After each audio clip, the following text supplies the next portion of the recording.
our journey to Europa. We'll first start with the key features. When looking at Europa, you may notice that it looks similar to Earth's moon. The surface is pale and bright, but you may also see these yellowy brownish splotches. It's predicted that these patches are composed of salts, sulfur, mixed with icy water, and perhaps modified by radiation as well. Next is the ice crust. Europa's surface is a thick sheet of ice. Scientists believe it to be 10 to 15 miles thick, or 16 to just over 24 kilometers. It is littered with large ice ridges extending hundreds of meters above the surface.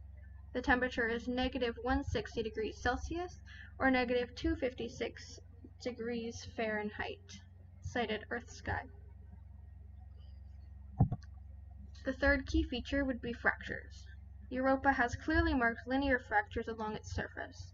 They are likely made from the ice crust stretching and relaxing while being pulled at by Jupiter's intense gravity, cited In-Depth Europa. The fourth key feature would be the ocean. Below the ice, Europa is believed to have a vast ocean of liquid water or icy slush. The ocean is estimated to be between 40 to 100 miles deep, or 64 to 160 kilometers. While we know what the likely temperature of the surface is, we cannot yet predict the temperature of the water, cited Earth sky. Now we'll move on to the comparisons to Earth. First would be the composition. We believe Europa has a rocky mantle and an iron core like Earth. We make this assumption because Europa has a high density like our own planet, cited USRA. Second would be the ocean. Like Earth, Europa is believed to harbor a liquid ocean. Earth is the only known planet that for certain has liquid water.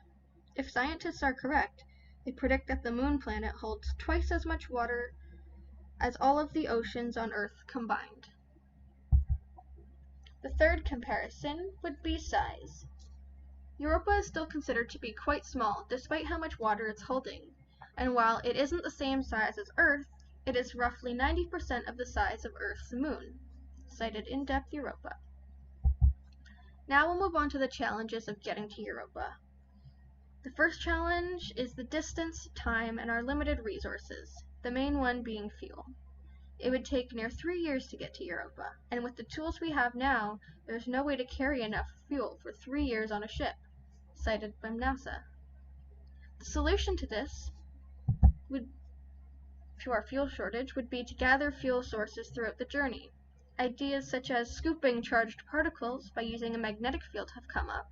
Putting them in the rocket's path could encourage propulsion by annihilating particles and antiparticles. Theoretically, this is possible. There is also the idea that if we can harness dark matter, and if it is in fact a particle that is its own antiparticle, we could use it with the same method and have enough fuel for the entire mission, cited Forbes.com.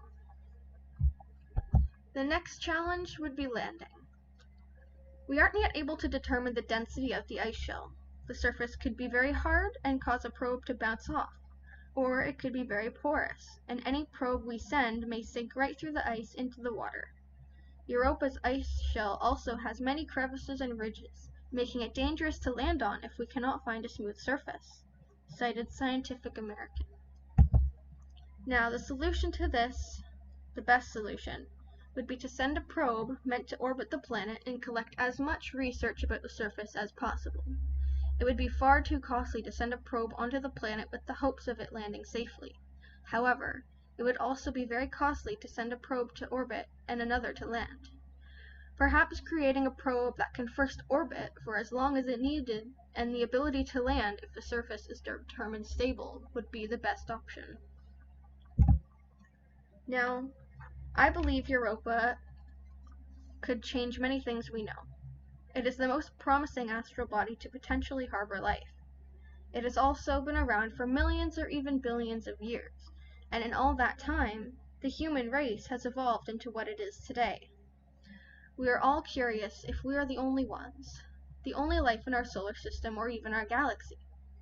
While we'll never be able to leave our galaxy, going to Europa is not impossible. It has all the elements to create life. Finding life on another planet would change the way we see the universe. Maybe it could give us a better understanding of how life starts. This trip will give us the opportunity and reason to develop our technology. Perhaps we can create a better future for ourselves.